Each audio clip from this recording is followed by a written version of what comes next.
Hello everybody and welcome back to the RaceRoom Ranked Championship. It's Carrera Cup week and it's round 3 here, the penultimate round here at Donington Park. We've travelled back to the UK to this very short but exciting circuit for what's set to be a very important round as we set ourselves up for that finale at the world famous Mount Panorama Bathurst in even over 3 weeks time on the other side of Christmas. Hello everybody, my name is Ian O'Leary alongside Cam Roger here tonight.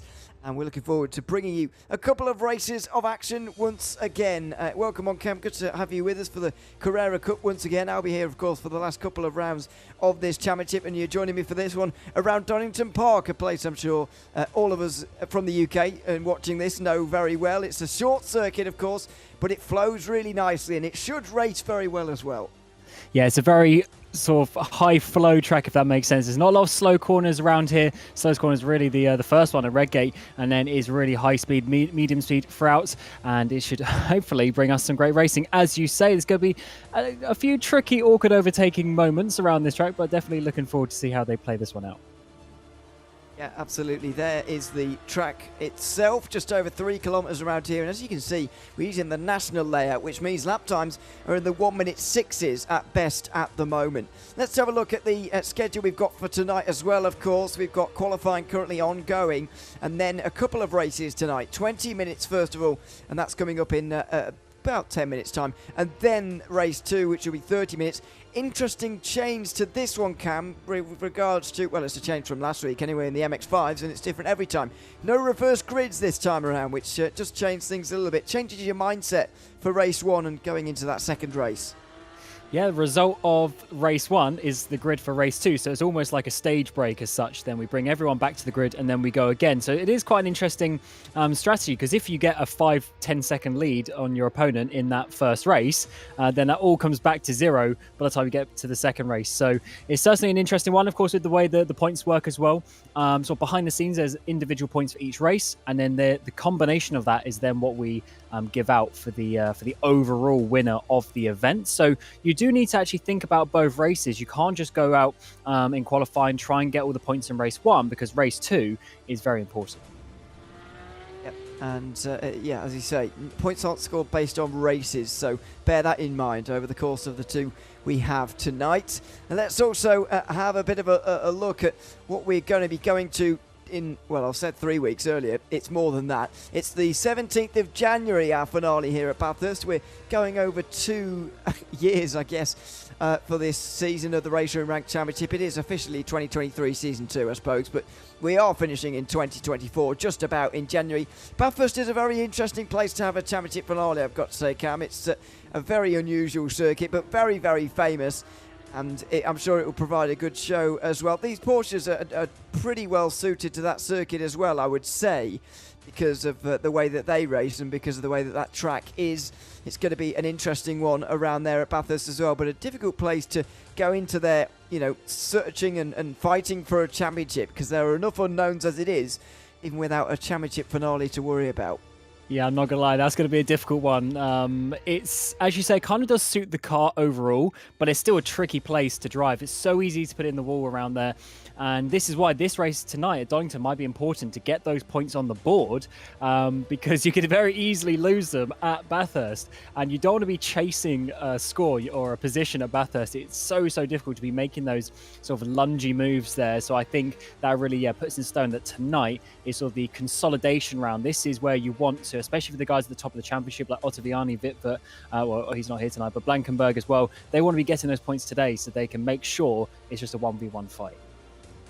Unfortunately, Luciano Wittbert not here tonight, which, as you say, which means it's going to be very difficult for him to be a feature in this championship. Now, there are the championship standings, by the way. Ottaviani has won everything so far. He's won all 4 races that we've had so far in this series. Colin Blankenberg and Luciano Wittbert have finished 2nd and 3rd, respectively.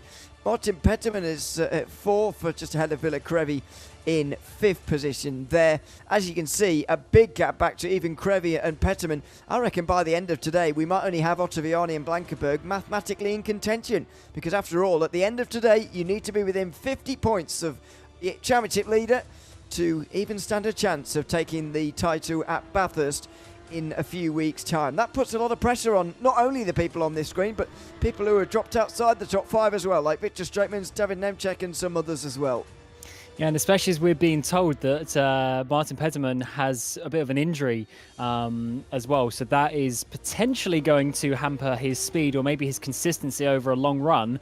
And that is going to be very, very difficult, especially around a track like this where, as you'll see in the qualifying session, the lap times are going to be so close that if you're missing out just by a fraction of a second, you're slightly uncomfortable, which you might be with that injury, you're going to be dropping many positions. Certainly are. There is the entry list for tonight. Alessandro Ottaviani at the top of it, the best ranked driver, I should say. Colin Blankenberg is with him. Christian Orban, who took his first ever RaceRoom ranked victory last week in the MX-5s, he is up there as well with like Sir Paujas Nodge. Victor Straetmans, who I just mentioned, is up there in the championship. In fact, all 8 of those are, apart from Nodge, who is a bit further down in the championship standings. He is 21st, after appearing only at the first round and not at Imola. Unfortunately for him. Peter Daniel is there, along with David Nemchek. Alessandro Botti is here as well. Expect good things from him. But there are the names on the grid. I mean, not too many unknowns up towards the front, and you might expect that, really. It is a very well-known grid that we have now in the RaceRoom Ranked Championship. I guess today's real question here, Cam, is can we get a different winner than Alessandro Ottaviani? This is the first time the Carrera Cup has been on the RaceRoom Ranked schedule, and so far it's been only him winning. Yeah, obviously I missed the first couple of rounds of this, so I had a bit of a flick back through the races and had a look, and yeah, he just dominated all 4 races, didn't he? He had that sort of 5-6 second gap at the end of each of the races, just really had the control of that. And as it stands, coming into qualifying, we're mentioning how close the times are, but Ottaviani's leading the way by over 0.3 of a second. And then another 0.3 after that goes all the way down to sort of 11th, 12th place. So he really has a jump on the field in this car. Around here, that is a huge margin. If you average it out, he's gaining 0.03 of a second per corner, which is a bit crazy to think about, especially when you consider some of the corners really won't change your lap time very much, like turn 2 and 3 through the Carrera curves. Through 5 and 6 at Starkeys Bridge, they won't change your lap time at all, really. So if you remove those 4, you've got 6 turns, and he's still gaining about half a tenth through each of them. It's a remarkable drive from Alessandro Ottaviani in qualifying so far. Although there are drivers trying to get close to him. Victor Straetmans is one of them, patching his way over the curve through the final chicane there. And Straetmans is going to improve here, yes, and straight up to 3rd place. That shows you just how close it is realistically in the rest of the field. You don't have to improve that much to move rows up the grid. It's definitely a momentum-based track as such. As you're saying, you can't necessarily gain all that time in one corner, but what you do then gain is the momentum all the way, especially, for instance, turn 1 at Redgate. If you then carry the speed there, you take it all the way downhill to the old hairpin. Then again, if you get the old hairpin right, you carry it all the way back up towards McLean's, and those corners, or the kinks really, you just sort of forget about, and especially this final chicane as well, Roberts. If you chunk those curbs too much, you slide the rear end, you just do not get on the power as we come up towards the line, and that is going to be very important potential in that final lap as well. Seeing some late lunges there, as we've seen Blankenberg there. Currently 10th place, of course, 2nd place in this championship, and looking to secure that as such, but he's a bit of a way off Ottaviani at the moment, isn't he? Half a second. That's interesting from a championship contender. Exactly, I was just going to point that out. That is a big gap to have. Not only the fact that he's so far down in terms of positions, Colin Blankenberg at the moment, but also in terms of lap time. That's not really where you need to be if you're going to be anywhere near a race win here today. Don't forget there is ballast on board though. That may be weighing him down slightly at the moment. For the race winner from the previous round, or the round winner I should say, in this case it is the double race winner, Alessandro Ottaviani, 25 kilos are on board for him, 18 for Colin Blankenberg, who was 2nd, and Luciano Vitvit would have 15 kilos on board, but he doesn't because he's not here. So that carries over to the next, we believe, carries over to the next round that he will participate in. And so we'll have to worry about that at Bathurst if he returns once again. But maybe that's what's weighing Blankenberg down at the moment, the 18 kilos, because that's not an insignificant amount compared to all of those around him. That is very true, and obviously Ottaviani's got that jump to sort of make up for the ballast. But obviously Blankenberg, when it's so close, just having those extra couple of kilos, well I say couple, I mean 18, yeah, as you say, it is a significant amount, a quarter of a driver being added onto the car, and certainly yeah, that will lose just a little bit of time around here. It does seem to be on a green sector there through the first part. A lot of red sectors though out there, as it's very easy, because when the lap time's so close like this, you could easily be a red sector but still only be a few thousandths of your time and just be a little bit slower. But Blankenberg there going green at least through the first part of the lap, and then already coming on towards effectively the penultimate corner through Coppice, down on through the Starkey Straight, and just one final chicane to see if he can improve his time. The only one improving in the first sector at the moment. Everyone else is either invalidated or not improved. Over the final chicane now, stay within the white lines for Colin Blankenberg, and this could be a bit better. Might well move himself onto the third row maybe with this. Over the line, no. He does improve very slightly, but it's still 10th. And I think he's still being weighed down by the ballast here. 18 kilos is a really significant amount to be held back by, but it just makes you wonder what Alessandro Ottaviani could achieve if he didn't have the ballast on board. My goodness, he's got quarter of a ton. That's not quite true. It's 25 kilos. That's not quarter of a ton, is it? That's nowhere near. But anyway, you get the point. He's got a lot of weight on board, and he's still miles ahead of the field at, a lap time that takes a minute. It really is remarkable. That is very impressive. And also, these drivers, they are not bad. The rest of them, they're always up there towards the top of these RaceRoom Rank Championships and events that we do over the course of the year. And it's great to see all these names coming back out. But of course, it's very difficult when you get to drivers on the level of Ottaviani coming out. You see drivers here just doing a bit of a tyre warm-up as well, trying to get the tyres prepared and in the right working window. We still have enough time for a couple more laps in this session, but you do need to find some space, because obviously with it being such a short track, that means the average distance per car is a lot less, and definitely going to be making that work when you get a fresh lap out onto this start-finish straight. And yeah, the car had been already pulling off and not completing that lap.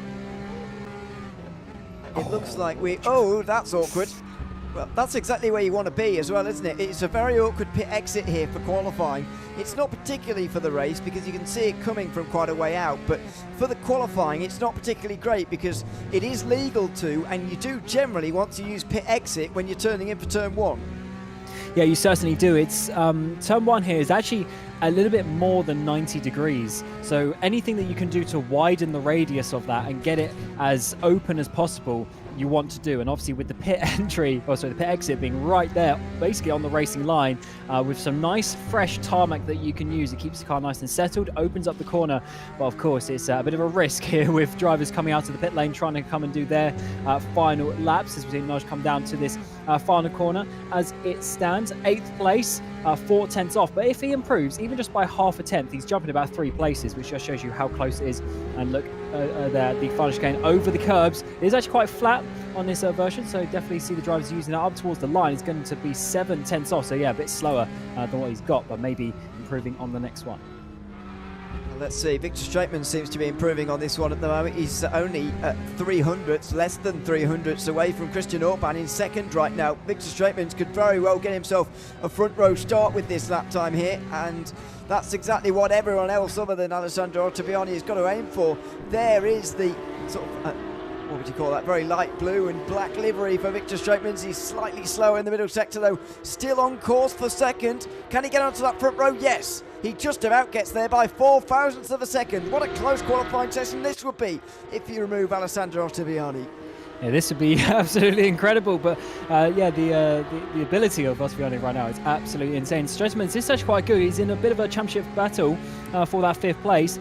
There's about 5 drivers within 4 points of each other, so they're getting very close with Cravey, Nemchek, as well as a couple of others in there. Zanoj there using all of the curb and get a bit of a slipstream to the line as well, trying to get every last thousandth of a second up towards the line. What is it going to be? About 4 tenths off again, just slightly slower though, about half a tenth off his current time, so he needs to find just that little bit more.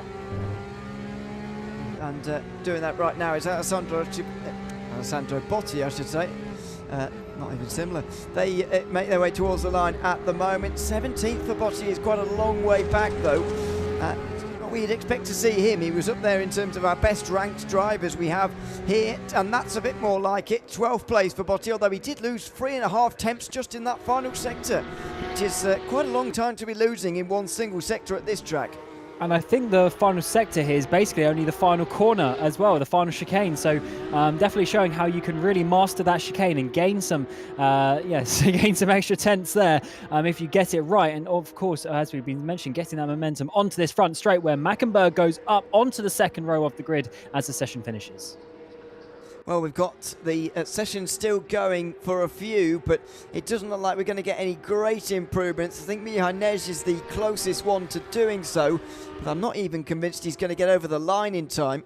We'll just wait until he does before we run through the order. No, he's not going to get to the line in time. So it will be Alessandro Ottaviani taking pole, and we knew that from quite a long way out. Victor Straitmans will be alongside him with Christian Orban and Marvin Mackenberg on row 2. Luca Perkers put in a good qualifying performance there to go 5th ahead of Villa Cravey. Mihanej is 7th ahead of David Nemchek with Bowser Snodge and Richard Seifer in the top 10. 11th place will be Colin Blankenberg. He is obviously weighed down by that ballast and is alongside Peter Daniel.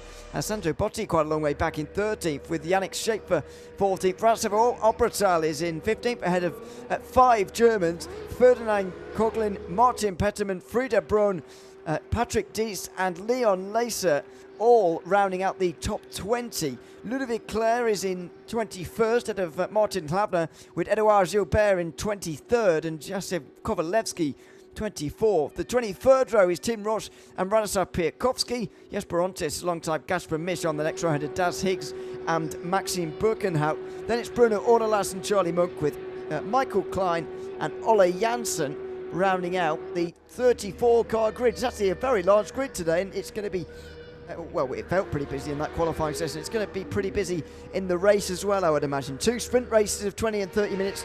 Going to be all action from start to finish around here, I would imagine.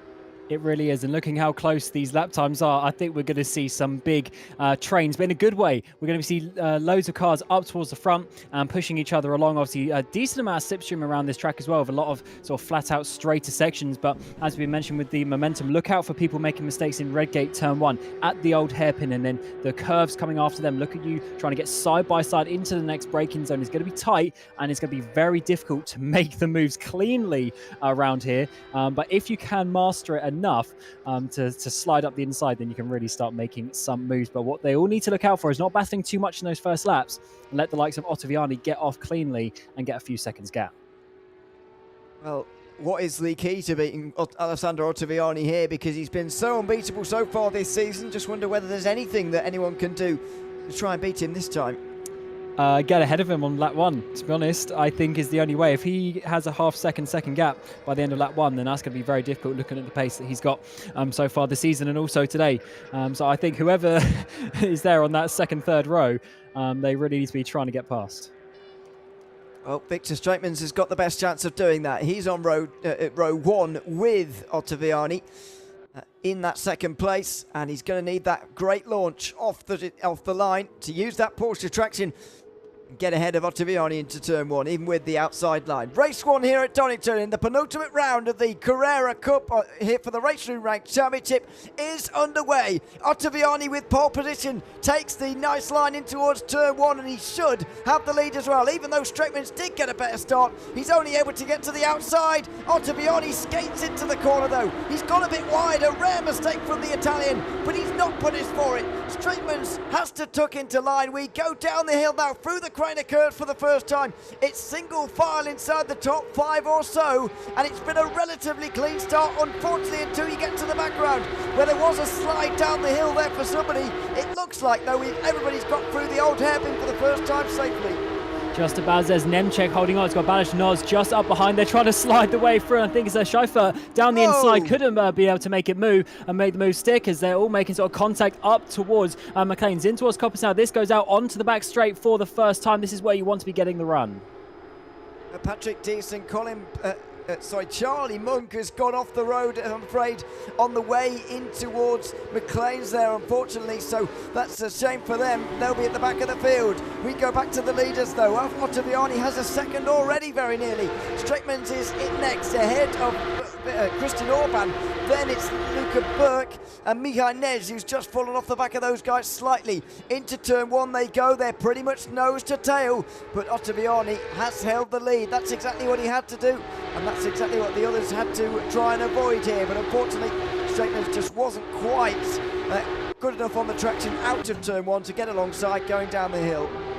Yeah, and just in the foreground, the shot there, or the background I should say, Marvin Mackenberg, he's dropped back. He was up at, I think, top 4 at the start, but he's down into a 7th position, as unfortunately he's been just losing position after position in those first couple of corners, really sliding his way back. Luca Burke getting up inside that top 4 very nicely through that first sector before the contact, as we saw.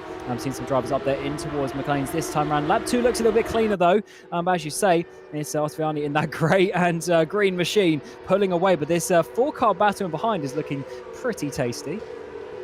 It is. Straightman still holds on ahead of Christian Orban, who, as I said earlier, won his first RaceRoom Ranked Championship single race in the MX-5s at Indianapolis 1 week ago. Now it's up to Luca Burke to try and take that 3rd place off him though, and he can't quite do it in towards turn 1.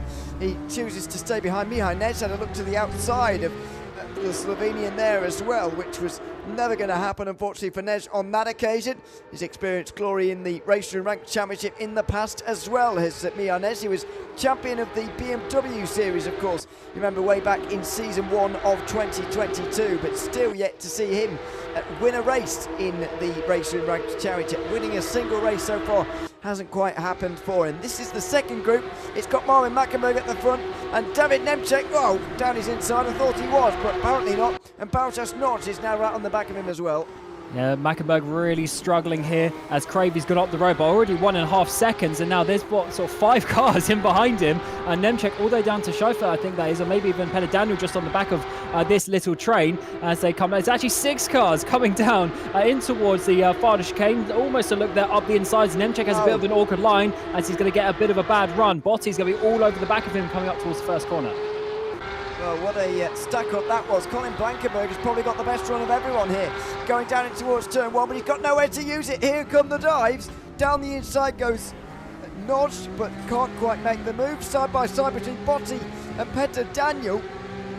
Seifert just watches in behind. On the grass almost here, Botti, as he goes down the hill. This is remarkable stuff between these 6 drivers who are not giving each other a break at the moment. This is what Donington can really reveal here as a racetrack with the Carrera Cup cars as well, providing great action at the moment. Side by side again between Blankenberg and Botti. The Italian will hold the inside line to McLean's and hold on to that position though. Well, this is important, of course. Blankenberg up there, 2nd place in the championship. He's going to be losing so many points to Ottaviani as it stands. That's going to be very, very difficult if he does want to have the run. He's only 16 points gap coming into this, but he's going to be a way more as it stands. Needs to be trying to make some moves, as I think there was a little bit of a look there down the inside. Maybe for Ballast Nagy trying to get past Nemček in towards that final chicane. It seems like the dive there is very good for some of these drivers, and it looks like it's going to be made stick around the outside of the final apex of that as we go 3 wide down this front straight. That is very tight between the two. Bit of a pincer maneuver. This is still Nagy on the inside in that white machine trying to hold on. It's in the background. Botti's also making a dive.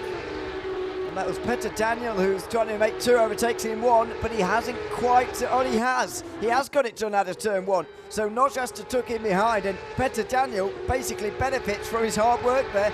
Blankenberg still 10th, although I guess on the lap he has made up a place. He slides his way through the old hairpin, but what a battle this is from 8th place on backwards here, and it will only increase in terms of numbers as well. The group from 16th on backwards, currently being headed by Coughlin, is catching at the moment, and that contains everyone to the very back of the field. Surely this isn't going to be a fight between 27 cars for 8th place, but it very much could be in the next few moments. Yeah, it might do as the drivers try and find their space on the track, but of course generally there's a car right where they want to put themselves. And onto the back straight we come, as it seems like diving in towards this final chicane of Roberts is a very good overtaking opportunity. There's a huge slide there from Blankenberg trying to get on the back of Ballast Nagy, and he actually, despite the bad exit, he might have a go here in towards Redgate up the inside. Can he brake late enough? He's being squeezed there, not enough, not hard enough on the brakes there, as Nagy manages just about to hold on to that. Is in the background though, and Nemček, oh, someone, I think that was Nemček, has gone absolutely off the track. Schäfer as well has had some issues, and there's all sorts of carnage happening.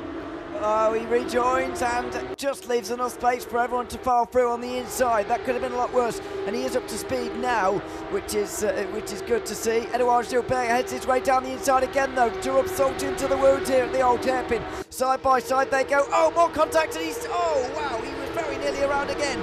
Claire is going to go straight through as well here by the looks of things into 20th. No, he was a little bit too timid there and didn't want to risk making more contact, and I'm sure that Schaefer would have reacted very badly to that. It's Gaspar Misch and Kovalevsky, two drivers you'd maybe expect to see a little bit further up the order, especially Kovalevsky, considering his qualifying performance inside the top 20.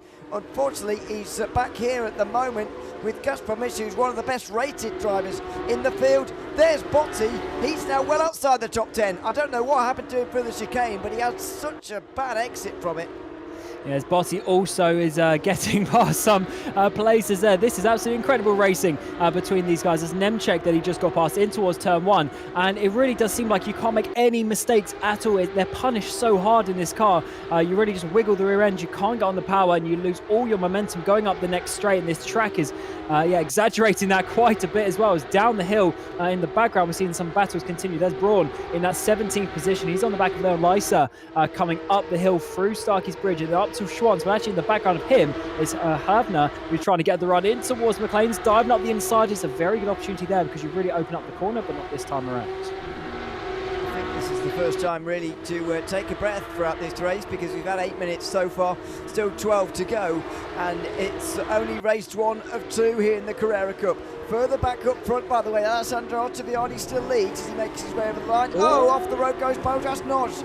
And Colin Blankenberg makes his way through. That's inside the top 10 as well. But what I was saying was, Alessandro Ottaviani is being caught.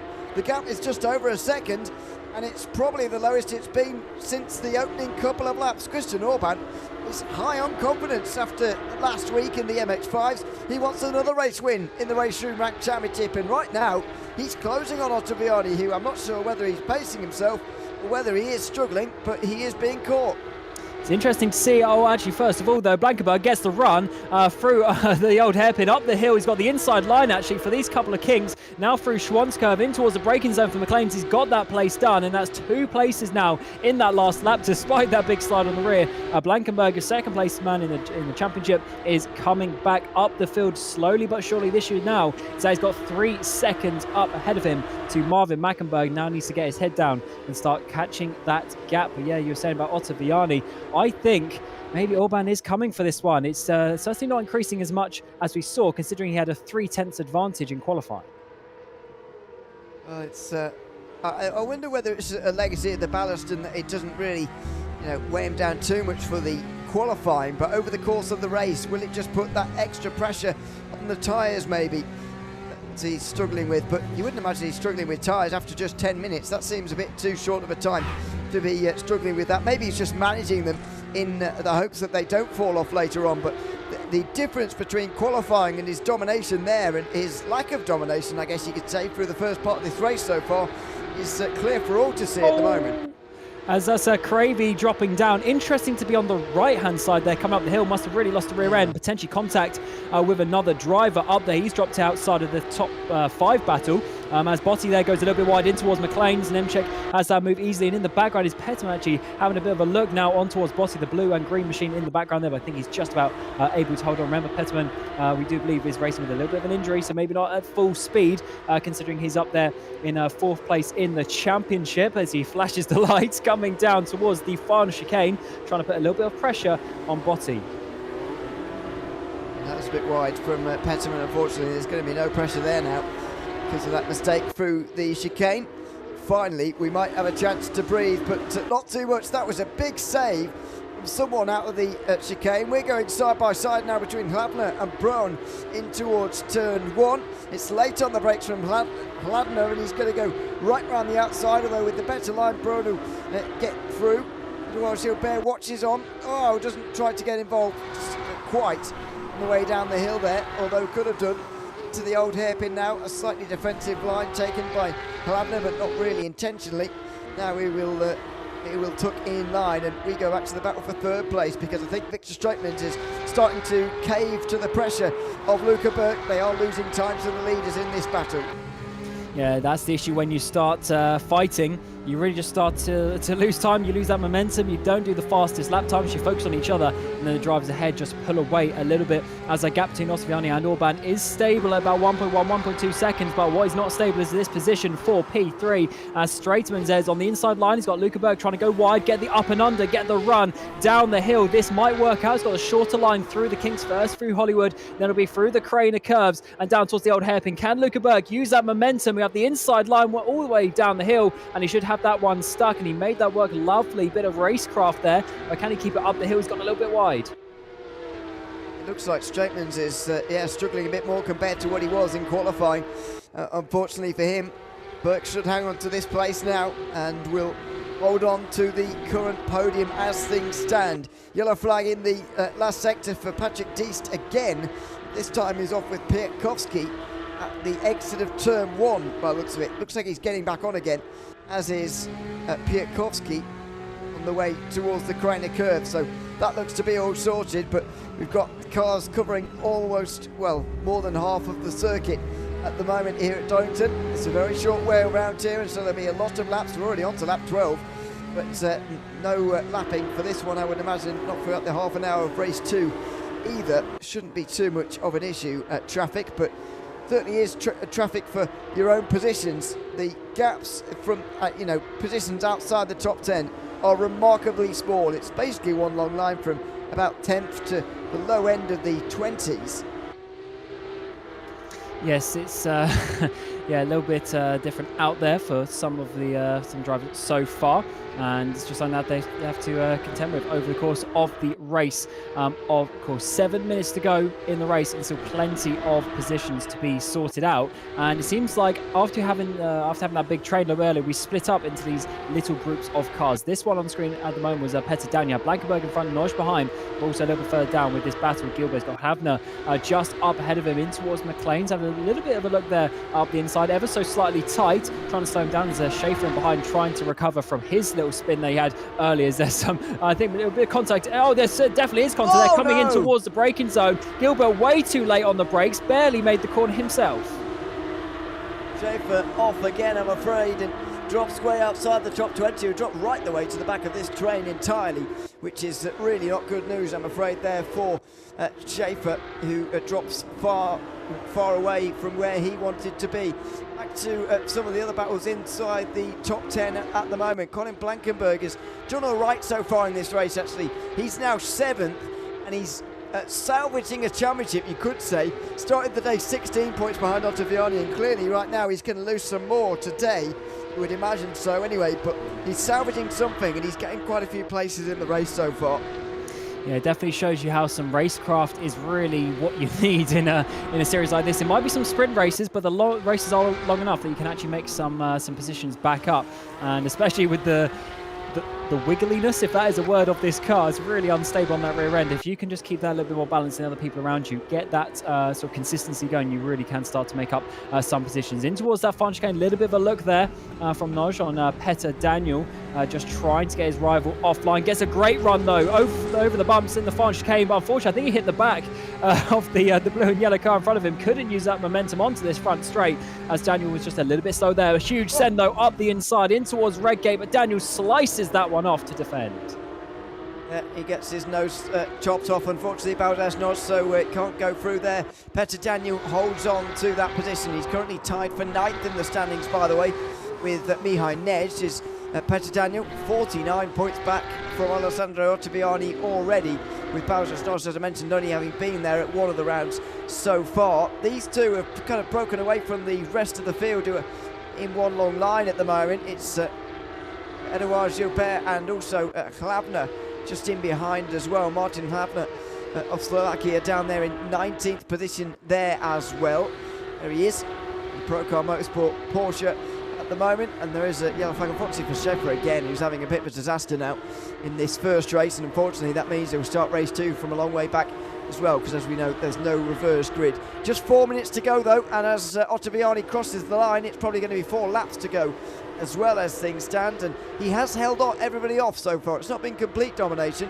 Sort of had to weather a storm here as we go side by side again with Noj and Petter Daniel. Spouter starts trying to find his way through, and this time using the outside at Redgate, he's been able to do it.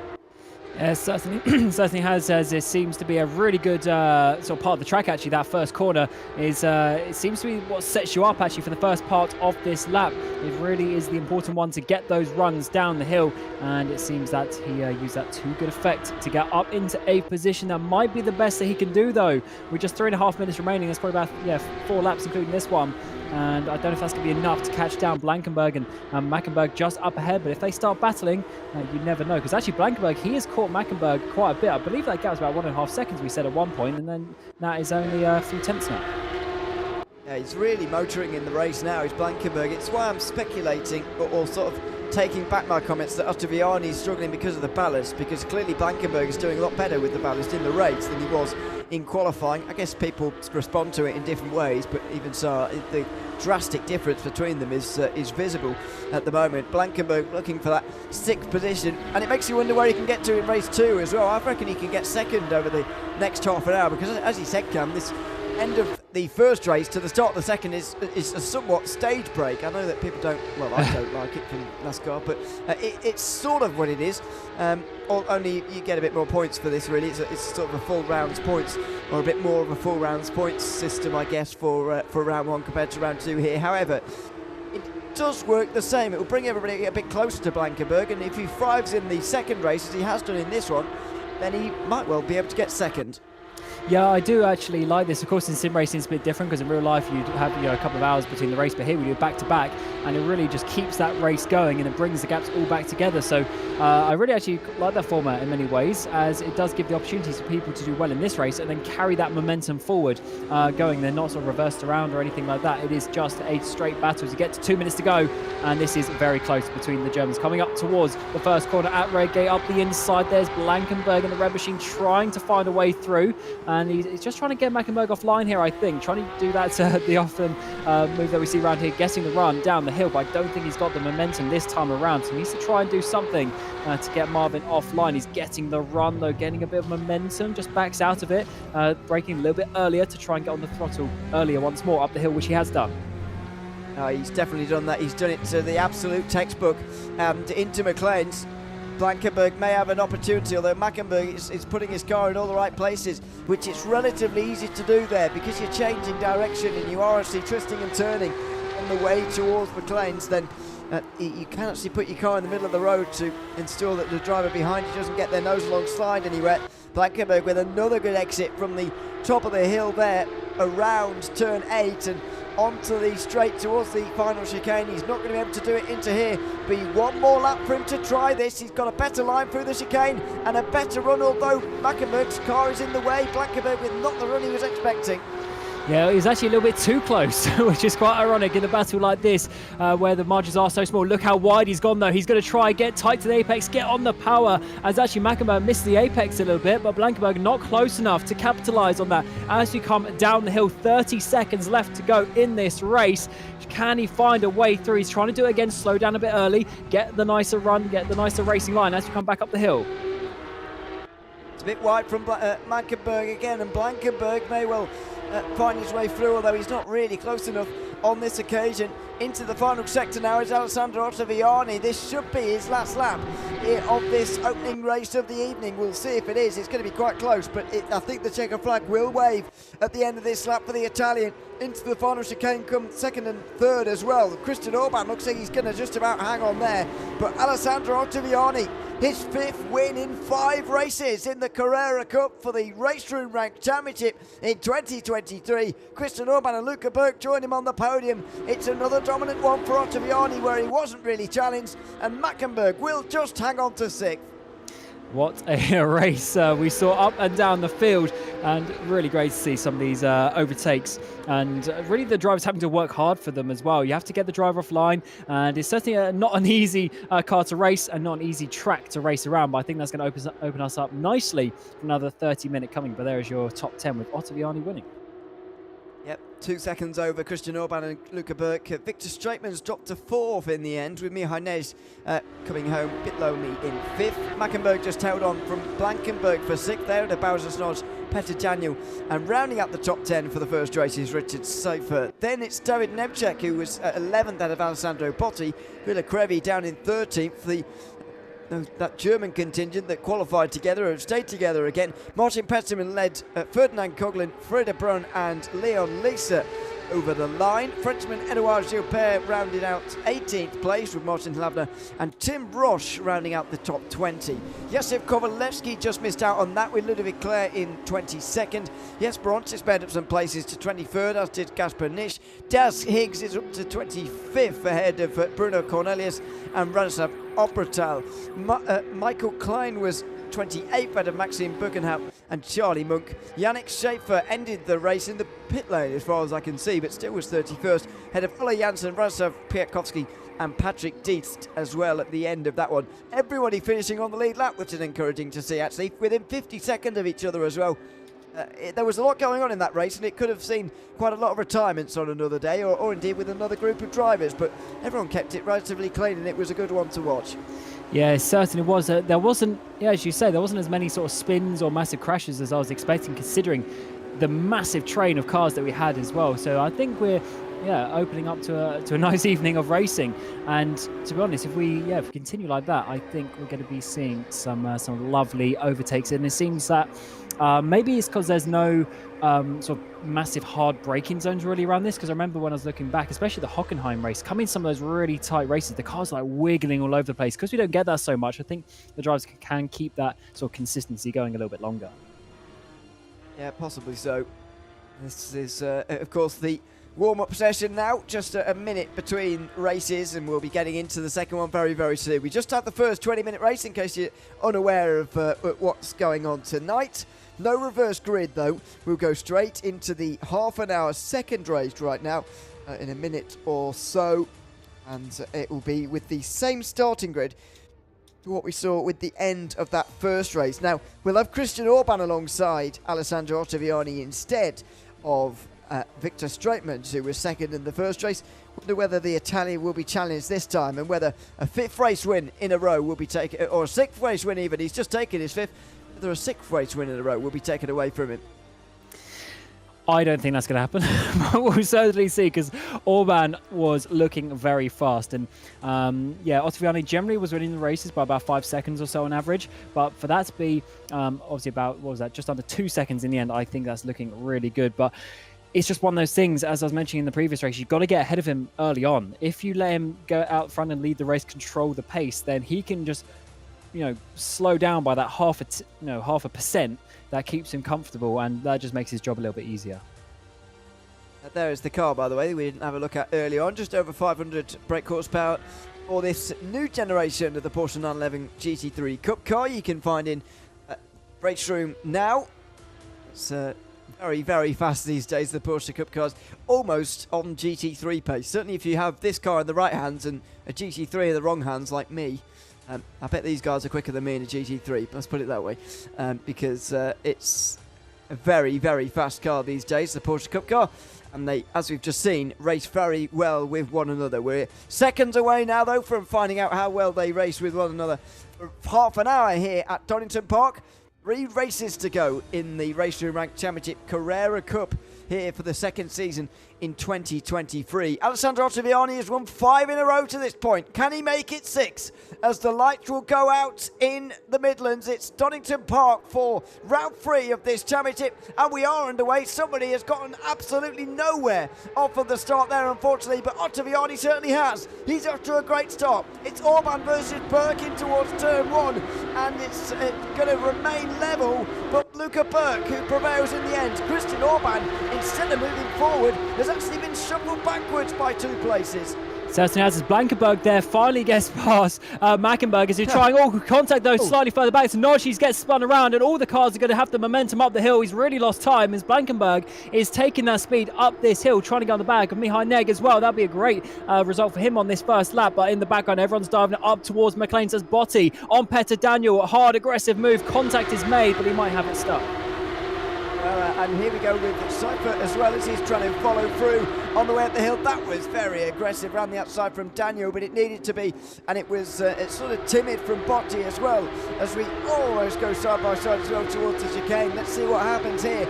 Will the action really fire in towards the final couple of corners? The answer is yes. It's Cypher who's going down the inside of Botti in the background there of that shot, and he looks like he's got it done, although they lost about a second doing so. Burke and Ottaviani going side by side for the lead as well. Ottaviani for the first time this season's being challenged, and Luca Burke is down the inside on the way towards the Crater Curves. We said he needed to get through off the line and into lap 1, but Luca Burke is foregoing that at the moment. He's gone through on lap 2, and we've got a new leader in the Carrera Cup. We certainly do, but he's had a bit of a slow run off the old hairpin, and up the hill we come through Schwann's curve. It's going to be the outside line for Ottaviani, trying to defend the lead that he's had for pretty much 5 races in a row. Round the outside he is going to go, but Berg should have the racing line, and he does, to cover that one off. Ottaviani wiggling to try and find the way through, but this is awesome stuff there. Luca Berg, I mean, he was about 7th place in qualifying, worked his way through in race 1, and now after a great start in race 2 he has the lead. Does indeed. What a fantastic battle between the two of them.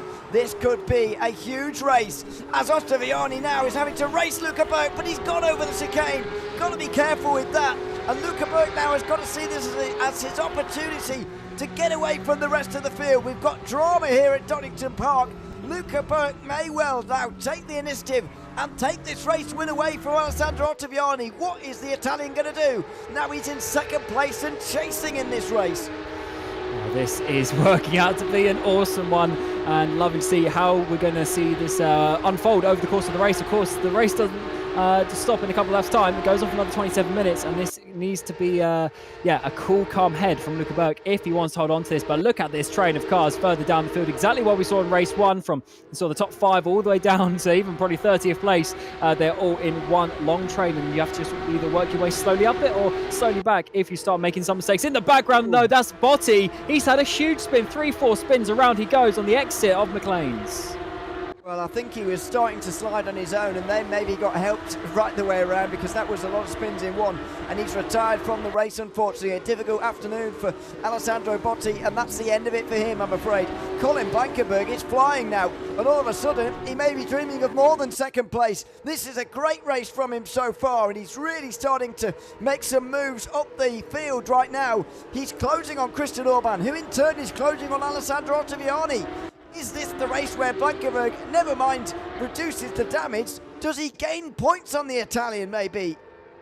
Potentially by the end of this one. Let's see how it works out. And this is going to be an awesome next couple of laps to see. Ottaviani, of course, we didn't really mention it so much in the qualifying, but of course with the 25 kilos, that is not going to be helping him with his pace, and with the lap times being so close, and you have people like Orban with no ballast, then it really goes in their favour, and this is looking to open up to be an awesome second race of the night. Orban is getting closer, and the issue with Ottaviani now, he's sort of maybe in panic mode. He's looking in the mirror, and he needs to try and calm that down.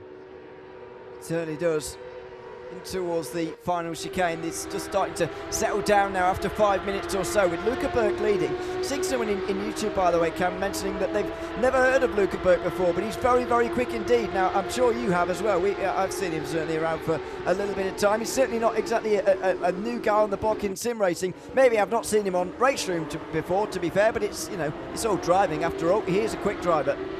Yes, the driving, there may be different simulations out there and stuff, but the driving, of course, in that regard is the same in terms of you having a cool, calm head. Is down the hill, side by side we go. That is huge. I didn't quite see who it was, but that was a huge battle down the hill, and that looked to be really nice. I think that's Petter Daniel and Marvin Mackenberg maybe actually for 7th and 8th position, and that was a bit of a nice showing of how you can have the battles around here. And what I like is that these sort of straight sections, they're not straight, they have the kinks, and that's what makes it so difficult to try and work your way through. And that was just another one. But yeah, the mentality doesn't change. Racing is racing, and you need to be putting your car in the right places, and they're not getting hot-headed when things start to go wrong or something like that. Yeah, you need to be careful of that. Oh, what's going on here? It's side by side between Lacer and Edouard Gilbert at the moment for 15th position. It's Gilbert on the inside in the blue and yellow, if you like, and Roche closing in as well. not quite go through, and this is sort of the group that's forming, if you like, or what will be 13th place. Philip Crevi is at the front of this, although he is trying to get away. Bit of weaving going on in the background, but this goes on pretty much right the way down to 31st position. Nearly 20 cars involved in this, although Crevi, as you can see, is starting to get away from it himself, because they're side by side behind. Coughlin is hanging on, but it's Gilbert and Lisa again side by side, and that was a bit more aggressive between the two of them. Gilbert dives down the inside at the old hairpin. Oh, he slides though, and in avoidance, Lisa goes off the road, and through goes Ross. Through will go Martin Lavner as well, and the positions will all change in this very large group where they're changing all the time. Oh, that just shows you one mistake, you lose, what's that, 2-3 places, as you say, and now he's on the back foot even further, coming up the hill once more. Certainly a difficult position to be in, as overtakings do not stop down this back straight at Starkey's. We saw some moves a little bit further up as well. There was Schleifer and Nemchek having a battle for 9th and 10th position. Is crazy. Every single lap we've seen these overtakes, or at least the opportunities. We come back towards this top 3 battle though. This is Orban in the blue machine. He's got Blankenberg in behind. Cravy's had further issues. He's dropping down the way, and these two are trying to chase down Ottaviani, but it seems Ottaviani has sort of stopped that leak that we saw a couple of laps ago. Well, Villa Crevi has gone off at the final chicane. I can only assume he's got on the power too early, or tried to. It's all gone a bit wrong for him. I'm afraid he's dropped right the way down. He's still in the race at least, but he's got a lot of work to do from all the way back there. We're on board with Blankenberg again, and it has just levelled out a bit in this battle for the top 5 positions. Luca Berg is not getting away from Ottaviani anymore, who's not being caught by Orban particularly anymore either. I'm not sure whether he just had a patch of race where things were just not going quite so well for him, whether he couldn't get into the rhythm at the start of this one, but for whatever reason he's back into it now, and he's going well again. Further behind, Victor Straitmans is still losing places. In fact, he started this one from 4th, of course. Ihanes is right well, not quite beside him yet, but right behind him, and looking for that 5th position. There's the top 4. No move from, well, there is a late move from Blankenberg. It's late on the brakes, and he does go through onto the podium places now.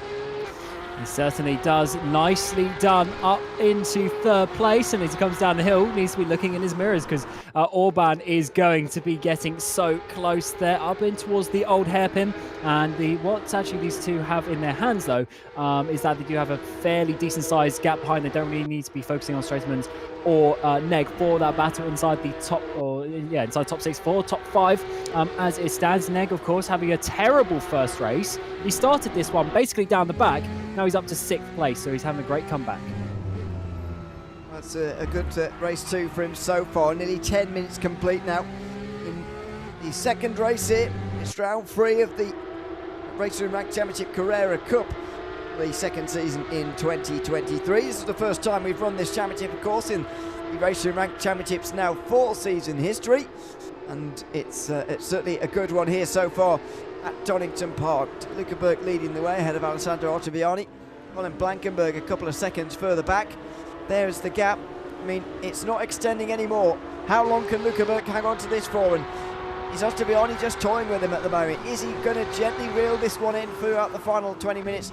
Is he still going to overturn this margin to take home a 6th race win of the season? And you surely, if you're in Ottaviani's position, sometimes actually you want to keep that record going as much as you want specifically just a race win. He'll be wanting to keep that record going over the course of the whole year, getting pretty much all of the 8 races it will be by the end of the season, and he needs to be trying to chase down Luca Berg, and he is getting closer though, and he's only been 10 minutes into the race, so I think he probably has the consistency over the course of the race. But what is Luca Berg made of? Can he hold on to this one? He did the hard work in the first couple of laps. He did what he needed to do. But now the issue for him is he's going to spend most of this second part of the race just looking in the mirrors. Is going to be a problem, unfortunately. Got to let that make sure that that doesn't distract him over the course of this one, because he could get caught. Although maybe if he's still ahead and he's caught by everybody, then that could help. If Ottaviani gets a bit of pressure to the rear end of himself, then that could be a advantage for Berg. But let's see on that one. Bowser Snorge is making up places. He's now 29th in the field, but he's got a lot of cars to sift through. He's just got past Charlie Monk, for that position at the moment. Unfortunately, Gasper missed. He's off the road. I'm going to assume out of the final chicane as well, although I think he's a little bit further round the course than that. He is indeed. It's not actually sector 3. I think it's the first part of the lap actually, but he's dropped to the back anyway, and unfortunately that is going to be a long road back for him. Here's Ottaviani again. He's getting closer to Luca Burke. Was he just taking things easy throughout the first 10 minutes to open the taps later on, or is it Luca Burke who's slowing down? Hard to tell for the moment, but the two leaders are a lot closer together. They certainly are, as this is getting so close. It was over a second not too long ago and is now just about 0.2 of a second, quarter of a second coming through Red Gate, as Ottaviani using way more of the curve there. Cravey's had further issues in sector 3. He's 3 laps down now.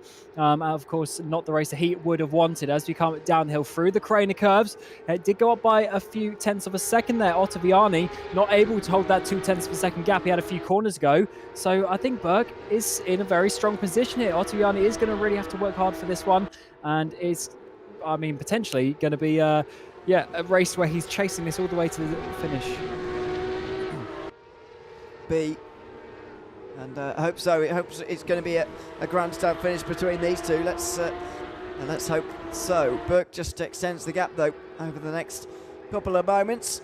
Blankenberg into third, can't quite get onto terms with these guys at the moment, but I mean, it's a long road back for him to gain points here, Colin Blankenberg. Even if he gets ahead of Ottaviani, I don't think he will have scored enough points in this round to be classified above him in the round, if that makes sense, for him to gain points in the championship, because as you explained earlier, you don't score points based on individual races. Yes, you don't. So the overall points for the championship are the combination of these two races put together, and this race 2 here is worth slightly more points than race 1 as well. So actually, if Burke wins this race, he might be looking to actually take the points lead overall and take the 50 for the combined total, which would be an amazing opportunity for him. As in the background, we saw 2-3 wide, multiple drivers down this front straight as the battles continue all the way down. Remember, these positions are for points as well overall. So this is obviously ones that they want to battle. I think that is Orbital and Clean battling as we come down the hill side by side in towards the old hairpin, and Orbital just been able to get that move, and that's for P21. Well, this is where the excitement is. It was lots of weaving on the back straight there. It was all going on at the front of that group behind, by the way, where all of the side-by-side was, at least 2 rows of it, is Dees now ahead of Ornelas, and don't forget as well that Rojas Nodge was involved there and has also fallen away. There is the group of about 7 or so. The groups have split apart a little bit more actually in the second race, and it's a little bit more of a spread out field because the battling sort of towards the lower end of the top 10 isn't slowing up and getting everybody to catch on behind. However, there are still some decent groups hanging about, including this one. Side by side between the two Brits, it's Das Higgs who gets down the inside of Charlie Monk and makes up a place to 28th. Certainly does. It's a bit tricky for some of these these drivers down here because it's absolute carnage, especially on those first couple of laps, and sometimes you can just sort of get pushed out or something like that, and then you end up having these battles lower down, and even though they're not for the top points, they are still positions, and as a racing driver it doesn't matter who's in front of you, you want to beat them, and it's certainly a fun one, even if you are not inside the top 10 or so. And here's a battle though. Ontis on the outside there in the blue machine trying to get past Roche in the yellow and blue machine. In behind them they got Havner in the white and blue machines, all the blue cars as we come up towards Coppice and on to this back straight. Can Ontis get the run, get a bit of a slipstream? I know he's got a bit wide there and loses the momentum. Flashes the lights as well, as if that makes any difference, in broad daylight, which we're racing in here today. Not making much of an impression on the road at the moment, those headlights. Marvin Mackenberg continues on 8th position. It's David Nemchek who's just behind in 9th. Let's see what doing to the old hairpin. I wouldn't imagine anything spectacular. It's not a very long braking zone, but you can get the run through it. What a much better line that was. He's going to be almost blocked by Mackenberg, who again puts his car in the right places on the way towards McLean's. That's exactly what you have to do. It twists and turns, as I mentioned earlier, on the way towards McLean's, and you can actually find yourself in the middle of the road quite easily if you place your car right through that section. Yeah, you certainly can have a bit of control of the situation with your car placement. It's not the widest of tracks around here. As to the inside goes Nemchek. Can he finally make this move up the inside? It's going to be a late dive. He's sort of holding the nose in there, but Mackenberg just about holding on to that one. And actually, unfortunately for Nemchek, didn't get the run, and actually needs to look in the mirrors now because Cypher has had a huge run there out of that final chicane. Nemchek really got that one wrong and lost about 5-6 car lengths. Yep, and that's very easy to do around here. I found it. I have noticed, I've got to say, that maybe this is, it's not a Donington specific thing per se. It's slightly down to these cars as well. But I've noticed a lot that when you're battling in these cars and around this circuit, you lose an awful lot of time, and it's making a lot of pit. Was that a plane in the shadow there? Wow. Sorry, it completely distracted me. You can get slowed up very easily, and it allows a lot of people to catch on. That's what we saw in race 1 quite a lot there. We saw, really big groups. It's spread out a little bit more in race 2, which some people will be quite thankful for. But I've noticed you slow up an awful lot when you're taking the wrong lines through here, especially for that last chicane.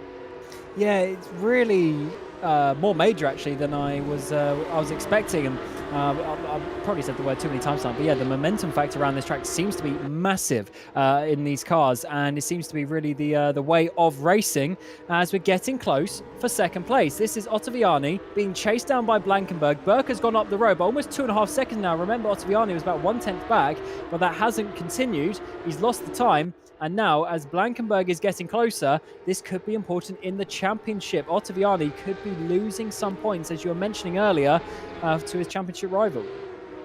Well, he not only needs to get past himself, he needs to get some others to go through as well. Oh, that's close, and that's contact. Too close. Ontis will save it, but doesn't get the place. Roche will hang on to that one. Martin Lavner will catch on as well. It's Jesper Ontis who had to do the big save, and I'm afraid he kind of did that to himself. He chopped across the front of the German a bit too soon there. Yes, potentially did in this battle. They've stayed in the same 3 positions that they were, but I think they might turn around once or twice before we get to the end of this race. Bit of a dive up the inside of McLean's, and flash of the lights there, but gets a bit of a wiggle, actually focusing too much on the headlight button, and needs to be now looking out for Lavner in the background to try and get the run onto this back straight, and once again just getting a bit of a wiggle. That has let Roche get up the road, but actually he's managed to sort it out, and Ontis gets that momentum that he needed to hold on from Lavner, and certainly some tense and tight battles coming our way this evening. Certainly are. We've had a lot of those. Bit wide there from Richard Sickford through turn 1. He's just slipped back slightly from David Nemchek at the moment. To the old hairpin we go as well.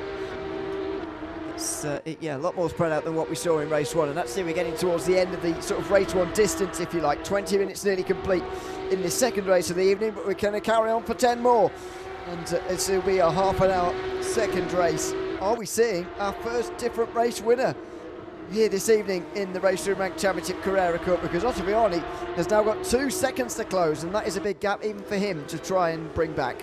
Yeah, I think that's gone potentially for the race leader, unless Luca Burke has some issues with some tyre wear or something by the end of this stint, but he's looking fairly good. If you look there, fastest lap of a 0.4, last lap of a 0.9, so it's only half a second drop. That is not too bad. Indeed, and he's actually got a faster lap than Ottaviani by a couple of tenths of a second as well, and even Blankenberg's got a faster lap than Ottaviani, if I'm not mistaken. So definitely looking pretty good for the driver here on the screen of Blankenberg, but he's lost some time on the previous lap. It's almost up to a second, so it does seem to ebb and flow a little bit around this track. It's very difficult to have those consistent laps for the whole race. It is. That's a challenge, especially in this car. Relatively difficult to go quickly in this one, even if it is somewhat easy to get a handle on in terms of just driving around at a pace. Driving it quickly on the edge is a much more difficult task than that. Peter Daniel is at the front of this group. It's for 7th place, and we're looking from back from Marvin Mackenberg at the moment, and David Nemchek and Richard Seifert as well to round out the top 10, really. They're the last drivers inside of the top 10 positions. The way down towards turn 9 and 10 again. Single file for these guys. It only takes one person to make a dive though and go side by side before the whole group is battling away for many corners to come, as I'm sure we're about to see here. Yes, they certainly are. 4 cars in towards the final corner, trying to find the space for them. There's a scent up the inside there by Havner, trying to get that move, and he's made it stick. As no, he's gone off huge into the wall as they're all trying to find the space down the front straight. Well, that is awkward, I'm afraid. Straight into the wall for Havner. And he's going to drop way down the field. It's side by side in the group still. As down the inside goes Schaefer again. It's Leiser who's going to be back on the inside again, down the Carrera curves. Very close between them and shoved up onto the grass there. Schaefer aggressive with his countryman there, his fellow countryman Leiser, but in the end he hangs on to 17th place. What drama in this group, and it's slightly split apart now after Martin Havner found the wall at the chicane. And someone, I think I see who it was, someone's lost a headlight actually in that battle. So there's been some huge contact in there somewhere, and that is that's not a nice situation to be in. Someone started off the bat, might be Orbital, who's had this battle. But back up to one that's on screen. Roche is under attack now. Schaefer trying to get past. Oh, huge contact on the straight line as you come down this back Starkey straight in towards the final chicane at Roberts, and that is still Schaefer on that inside line in the grey and red machine, just about getting through. As the number 5 there had to really slow down in the background as well. Orbital and Leiser going side by side. Orbital completely did that to himself from what I could see there. Unless he was tapped into the rear and we didn't see it, he outbroke himself on the way towards the chicane. Given the fact that Leiser gave the place back, I'm maybe considering that he accidentally tapped him on the way in there, but couldn't be sure, couldn't see from that angle quite. Back up front again, this group for 7th place has been split into 2. Clearly Nemtek has been under pressure from Cypher because they're off the back now, and Mackenberg there went straight for Peter Daniel for some reason. That was one of the quicker overtakes of the evening. Yeah, sometimes we've seen the battles drag out a little bit, but also every now and again you do have a big send down the inside. Or are we going to be seeing this for Schaefer in towards the final chicane? Was thinking about it, but in the end just backs out of that one. And up ahead we'll also see Mackenberg there take a very defensive line, coming hard left off the corner to try and defend from Peter Daniel in the yellow and blue machine, coming up in behind him towards Redgate and the first corner, as the laps are very quickly counting down here. Not too many opportunities left for these drivers. Oh, there's a spin though, and unfortunately that's Schaefer. He's gone around at Redgate and is going to be losing a place or two.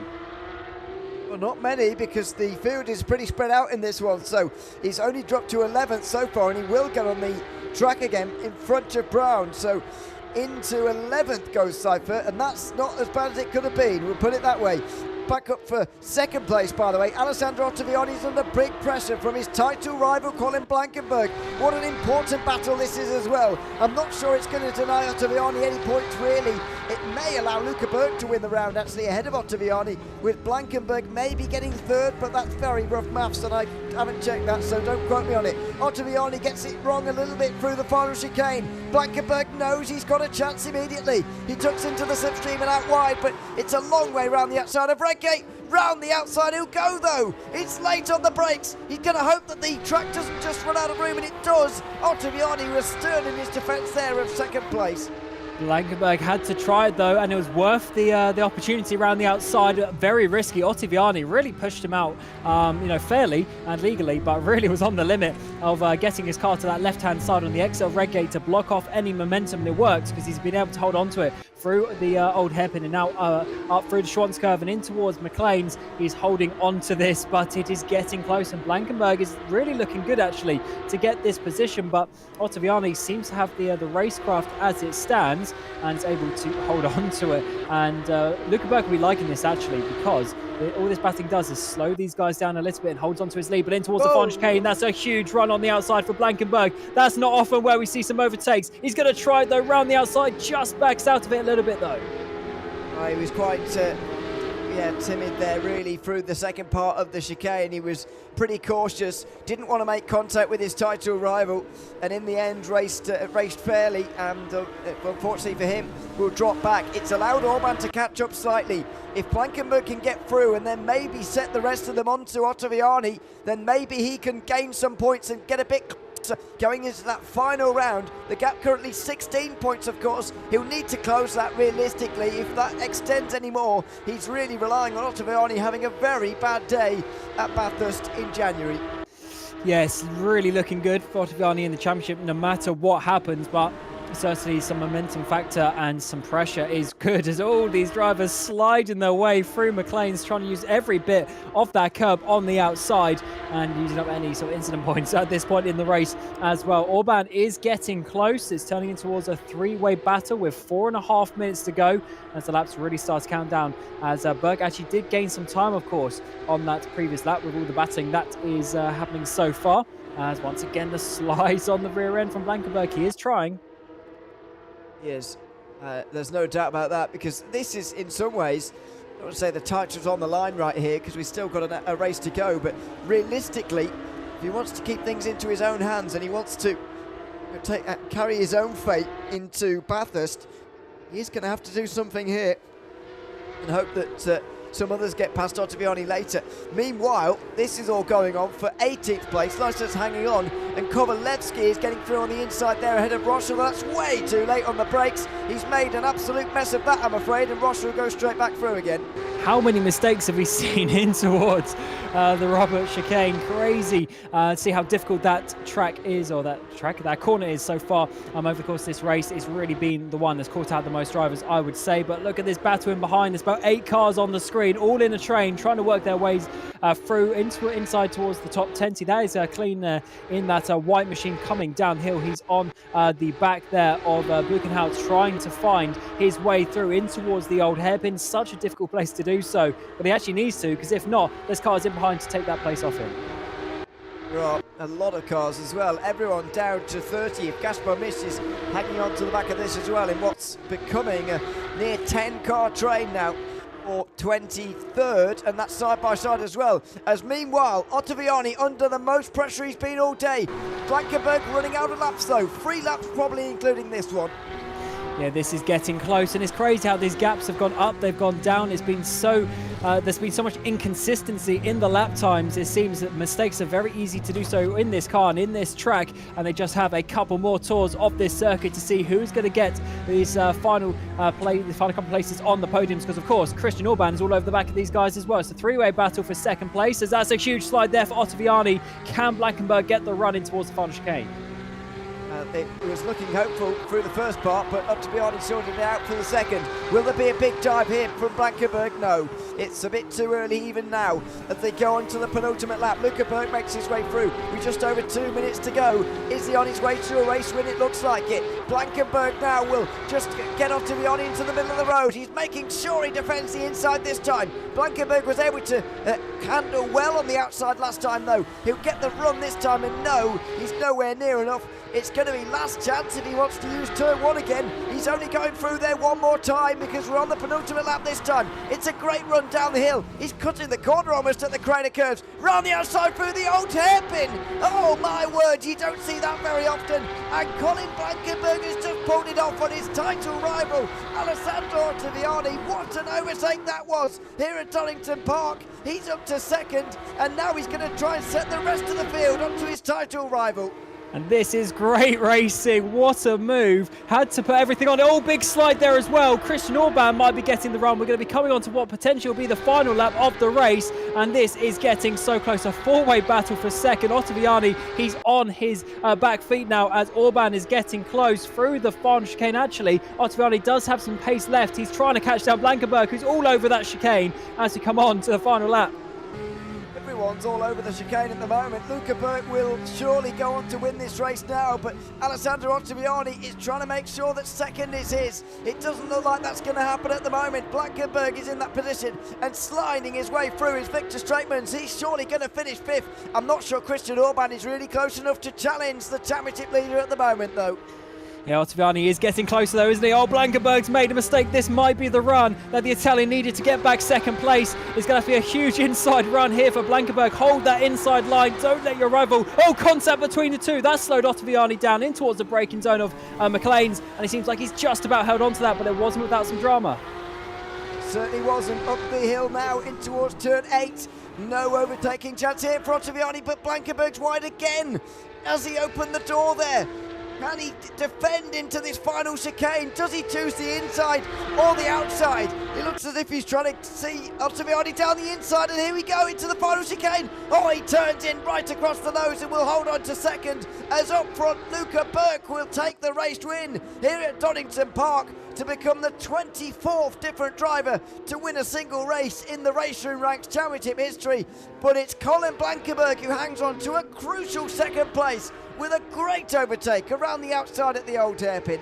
Yeah, what a move that was, and if he wanted to have any hope of a championship, there might be a crucial handful of points there gained from doing so, and you never know what is going to happen around the walls of Bathurst in a few weeks' time for the championship. Ottaviani, that was the first race, he was really under pressure, and both Luca Burke and Colin Blankenberg then managed to get past. It's Luca Burke who wins the race, with Colin Blankenberg with that crucial second place ahead of Alessandro Ottaviani, his worst finish of the season, and he's still on the podium. Christian Orban and Richard Straitman came in just behind, with Mihai Nez a rather lonely sixth place. Marvin Mackenberg was seventh, then of Petr Taniu, Devin Nemchek and Martin Petterman, who finishes the race in 10th. Fortunately, not quite such a good round for him on this occasion. He's been fifth in both of the rounds so far. 11th place was Richard Seifert, with Brown just in behind. Then it was Coughlin, Joubert and Ontis, the top 15. Schaefer, Obertal, Lisa, Roche and Dietz, your top 20 here at Donington Park. And then the next 10 will be drivers who are still finishing the race at the moment, and looks like they're just about to complete just as we speak at the moment. Jacek Kowalewski finishing 21st ahead of Martin Klein. Birkenhout was 23rd ahead of Clare, and Klavner, who recovered from that crash at the final chicane, to finish 25th. Das Higgs got at best of the two British drivers in 26th ahead of Bruno Ornelius. Grasper Misch was 28th ahead of Charlie Monk, and Radzislav Piatkowski who round out the top 30. Then it was Janssen and Philip Cravey finished a few laps down. Botti didn't finish, and Nos got disqualified down there in 34th, unfortunately for him. But what a race that was. An important patch for Blankenberg. Whether it was too little too late remains to be seen, but it was exciting while it lasted. A great end to the second race here at Donington Park. Yeah, what an overtake. Unbelievable. I mean, that was one of the best overtakes we have seen ever, to be honest. The commitment around the outside. Ottaviani, to be honest, I think looking back on the replay, he might kick himself a little bit. He defended that inside line way too hard, gave the door on that left-hand side for Blankenberg, and the German just took it. He ran with that opportunity, and he made it stick. So this was, yes, certainly a race to remember. Absolutely, and just one more thing before we go, Cam. There is the schedule. Bathurst to come on the 17th of January. Surely this is still Alessandro Ottaviani's title to lose despite tonight's races. I would think so. He's still in the prime position. He's going to have a decent points gap, but 2 races around Bathurst, 50 minutes of racing, 2 lap ones. It's going to be a tricky one for him to master.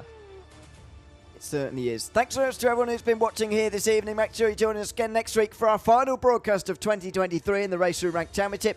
It is Silverstone for the Praga Cup, round 3 of that, of course. And then in Championship in year 2024, of course, it is going to be Championship deciders to kick off the year in January. 3 back-to-back at Daytona, Bathurst and Brands Hatch. So make sure you join us for those as well. Subscribe here at RaceRoom to catch all of those broadcasts coming up in the future. For now, though, we will bid our farewells until 1 week's time. I've been Ewan Leary alongside Cam Roger. And until we see you for the Praga Cup's 3rd round at Silverstone in 1 week's time, goodbye for now. Do you also feel the same as this car enthusiast? He's reached his vehicle dream, but suddenly the original black wheels seem a bit boring. A colourful detail would add a lot more pep.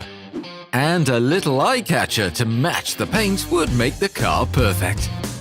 Customization options don't only transform the wheel to visually match the vehicle, but also provides one-of-a-kind look on the road. The wheel colour, rim protectors, centre caps, valve caps, and even the wheel bolts can be configured and designed individually using style components of the new BBS Unlimited wheel system. And here's how it works.